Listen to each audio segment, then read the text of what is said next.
নমস্কার বন্ধুরা, তোমরা দেখছো তোমাদের প্রিয় YouTube channel study knowledge academy. আজকের যে ভিডিওটা তোমরা এতদিন ধরে অপেক্ষা করছিলে যে দাদা গ্রুপ সি এবং ডিতে ইন্টারভিউ কীরকম কোশ্চেন করা হয়েছিল। 2016-তে আমি যে নিয়োগটা হয়েছিল সেখানে গ্রুপ সি এবং ডি এবং সমস্ত জনের কোন কোন কোশ্চেন করা হয়েছিল সমস্ত তথ্য তুলে ধরেছি আজকের এই ভিডিওর মাধ্যমে। কাজেই তোমাদের যাতে একটু ভালো নাম্বার হয়েছে, আমি যাতে বলছি যে গ্রুপ সি এর ক্ষেত্রে যাদের নাম্বার হয়েছে মোটামুটি 52+, আর গ্রুপ ডি এর ক্ষেত্রে মোটামুটি যাদের নাম্বার আসছে ওই 33+-এর উপরে, তারা কিন্তু অবশ্যই ঠিক আছে এই ইন্টারভিউর জন্য প্রস্তুতি শুরু করে দাও। কারণ এখন কেউ বলতে পারবে না যে কাট অফ অনেকেই হাই কিন্তু বাড়িয়ে ফেলে, এতটাও কিন্তু কাট অফ কোনো যায় না। 100খানা কাট অফের ভিডিও দেখে লাভ নাই। যদি তুমি নিজেকে প্রস্তুত করতে চাও তাহলে আজকের এই ভিডিওটা দেখো, আশা করছি একটু হলেও উপকার আসবে। ভিডিও শুরু আগে প্রথমত এবার রিকোয়েস্ট, তোমরা ভিডিও কিছু লাইক করো, চ্যানেল তো তাহলে সাবস্ক্রাইব করে দিও। নাও যারা টেলিগ্রাম চ্যানেল যুক্ত হবে, link in the description, do join নাও। কাজ ছোটো বড় আপডেটগুলো ফার্স্ট আমরা টেলিগ্রাম চ্যানেল প্রোভাইড করে রাখি। তা আনে request to join our Telegram group, description link দিয়ে আলো, চেক আউট করে নিও। আর যারা সাবস্ক্রাইব করোনি সাবস্ক্রাইব করে নিও। তো আজকের এই ভিডিওটা থাকছে গ্রুপ সি আর তোমার গ্রুপ ডি, ঠিক আছে। গ্রুপ সি আর গ্রুপ ডি এর ইন্টারভিউ কোশ্চেন কীরকম করা হয় তার ভিত্তিতে কিন্তু তোমাদের থাকছে আজকের এই ভিডিও, ঠিক আছে। গ্রুপ সি আর গ্রুপ ডি এর ইন্টারভিউ, দাঁড়াও এক সেকেন্ড।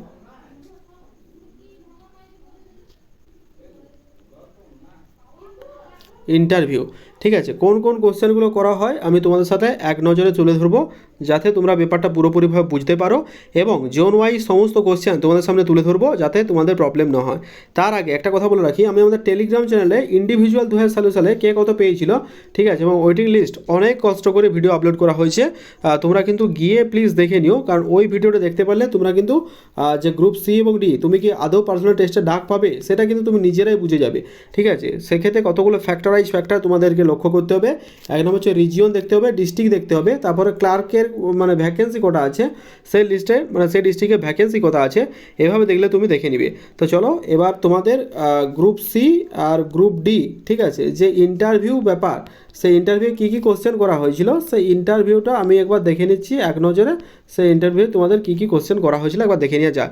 তো চলো দেখে নিচ্ছি আজকে তোমাদের ইন্টারভিউ কী কী কোশ্চেন করা হয়েছিল সমস্ত জনের, চলো দেখে নেওয়া যাক। দেখতে পাচ্ছ এটা কালেক্টেড করা হয়েছে। এখানে বলা হয়েছে যে তোমাদের সামনে আমি তুলে ধরার চেষ্টা করেছি যে প্রথম নাম্বার যেটা বলা হয়েছিল, West Bengal school service commission 2016 সালে যে সমস্ত কোশ্চেন করা হয়েছিল, এক নাম্বার যে আপনার নিজের সম্পর্কে কিছু বলুন। নিজের সম্পর্কে বলছে নাম, ঠিকানা, শিক্ষাগত যোগ্যতা, এই সমস্ত আর কি, ঠিক আছে।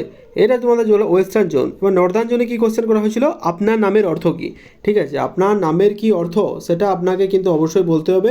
তার সাথে এবার কি আছে, আপনার নামের সাথে মিল আছে এমন কোনো বিখ্যাত ব্যক্তি, আপনার বর্তমানে কী করছেন, যদি পড়াশোনা বা অন্য কাজ করেন, আপনার জেলা বা ব্লকের বিশেষত্ব কী, ঠিক আছে, আপনার জেলার উল্লেখযোগ্য ঐতিহ্য স্থান, পর্যটক, আপনার জেলার মধ্যে দিয়ে প্রবাহিত নদীগুলো, ঠিক আছে। আর একজন স্কুলের প্রধান দায়িত্ব কী, ক্লার্কের, ক্যাশবুক, স্টক, এটার মধ্যে পার্থক্য কী, ঠিক আছে। মিড ডে মিল সংক্রান্ত বিষয়ে তথ্য জানতে চেয়েছিল। কম্পিউটার স্পিড টাইপিংয়ের দক্ষতা কেমন পারেন, স্কুলের ক্যাজুয়াল লিভ, সিএল এর নিয়ম জানেন, গ্রুপ ডি এর জন্য স্কুলের গ্রুপ ডি এর ভূমিকা কী, শৌচালয়ের পানীয় জল ঠিকঠাক যদি না হয় তাই এবার তোমার কী করণীয়, মিড ডে মিলে রান্নার সময় যদি কোনো জিনিস খামতি হয়ে যায় তখন কী করবে, ঠিক আছে। এই ব্যাপারগুলো কিন্তু জিজ্ঞেস করা হয়েছিল। হ্যাঁ, এবার সাউথার্ন জোনে কী হয়েছিল না, আপনার নামের অর্থ কী, শিক্ষাগত যোগ্যতা, আপনার ভৌগোলিক যেটা আর কি আলোচনা করলাম, ঠিক আছে, আপনার শিক্ষাগত যোগ্যতা কী, এটা কিন্তু সাউদার্ন ইস্টার্ন জোনে কিন্তু করা হয়েছিল। এই কোশ্চেনগুলো অত্যন্ত একটা ভ্যালিড কোশ্চেন, ঠিক আছে। এখানে বলা হচ্ছে আপনার শিক্ষাগত যোগ্যতা কি, উচ্চ মাধ্যমিক কি, উচ্চশিক্ষিত হয়ে এই পদে কেন চাকরি করতে চাইছিলেন, ঠিক, বর্তমানে আপনি কি করছেন, এই সমস্ত কোশ্চেনগুলো কিন্তু করা হয়েছিল। তারপর যেটা নর্দার্ন জোনে যে কোশ্চেনগুলো করা হয়েছে, দেখো নর্দার্ন জোনে আমি কোশ্চেনগুলো তোমাদের সামনে তুলে ধরছি, তোমরা কিন্তু চাইলে স্ক্রিনশট নিতে পারো। যে আপনার নামের অর্থ কী, আপনার সাথে মিল আছে, আপনার জেলায় প্রভাবিত নদী, ক্যাশবুক আর ক্যাশের মধ্যে পার্থক্য কী, ঠিক আছে, নিজের সম্পর্কে বলুন। তারপরে দেখুন আপনার নামের অর্থ যেটা আছে সেটা বলুন, আপনার শিক্ষাগত যোগ্যতা কী, সমস্ত জোন ওয়াইজ যেটা আছে সেটা তুলে ধরেছি। তারপর দেখো সিডি ইন্টারভিউ প্যানেল, সেটা হচ্ছে দেখতে পাচ্ছ জোন হচ্ছে ওয়েস্টার্ন জোন। কী বলা হয়েছে না, আপনার নিজের সম্পর্কে বলুন, কোনো কাজের সাথে যুক্ত আছেন কি, আপনি যে এখন ইন্টারভিউ দিতে এসেছেন বর্তমানে আপনি কি কোনো কাজের সাথে যুক্ত আছেন, ঠিক আছে। আপনার শিক্ষাগত যুক্তর সাথে গ্রুপ সিডি সম্পর্কে কী, কেনই বা এই চাকরিতে আসতে চাইছে, আপনার নিজের জেলা বা মহকুমায় কোনো বিখ্যাত ব্যক্তি বা কোনো দর্শনীয় স্থান আছে সেটা কিন্তু আপনাকে বলতে হবে। গ্রুপ সি বা ক্লার্কের জন্য যেসব কোশ্চেন করা হয়েছিল, যেহেতু গ্রুপ সি পদটি দাপ্তরিক কাজের সাথে যুক্ত তাই এই বিভাগ কাজের দক্ষতা যাচাই করা হয়েছিল। কম্পিউটার জ্ঞান মানে এমএস অফিস, ওয়ার্ড, এক্সেল এই সমস্ত ব্যাপারগুলো সম্পর্কে যে প্রাথমিক ধারণা, টাইপিং স্পিড, ইন্টারনেটের ব্যবহার, এইগুলো কিন্তু জিজ্ঞেস করা হয়েছিল। তা এই হচ্ছে ওয়েস্টার্ন জোনের চিত্র। আর আমি এর আগে যে ইয়েগুলো বললাম দেখতে পাচ্ছ, এই যে তথ্যগুলো দিয়েছি, সেটাও তোমাদের সামনে মানে ডিফারেন্ট জোন ওয়াইজ কীরকম কোশ্চেন করা হয়েছিল সেটা কিন্তু তোমাদের সাথে তুলে ধরলাম। আজকের ভিডিওটা কেমন লাগলো জানিও। আর তোমরা যদি 2026-এ এসে ইন্টারভিউ প্রস্তুতি নিতে আছো, টেলিগ্রাম চ্যানেলে যুক্ত হয়ে যাও, ফ্রি অফ কস্ট তোমাদের কিন্তু ইন্টারভিউ গাইড করা হবে, ঠিক আছে? এটা কিন্তু নিশ্চিত করা হচ্ছে। এবং তোমাদের এই পিডিএফগুলো আমি আমাদের টেলিগ্রাম চ্যানেলে, আরও কিছু পিডিএফ আছে টেলিগ্রাম চ্যানেল দিয়ে দেবো, ওখানে যুক্ত হতে ভুলো না। আর যারা সাবস্ক্রাইব করোনি অবশ্যই সাবস্ক্রাইব করে দেবো। Wish you all the best. দেখা হচ্ছে পরের ভিডিওতে। ভালো থেকো।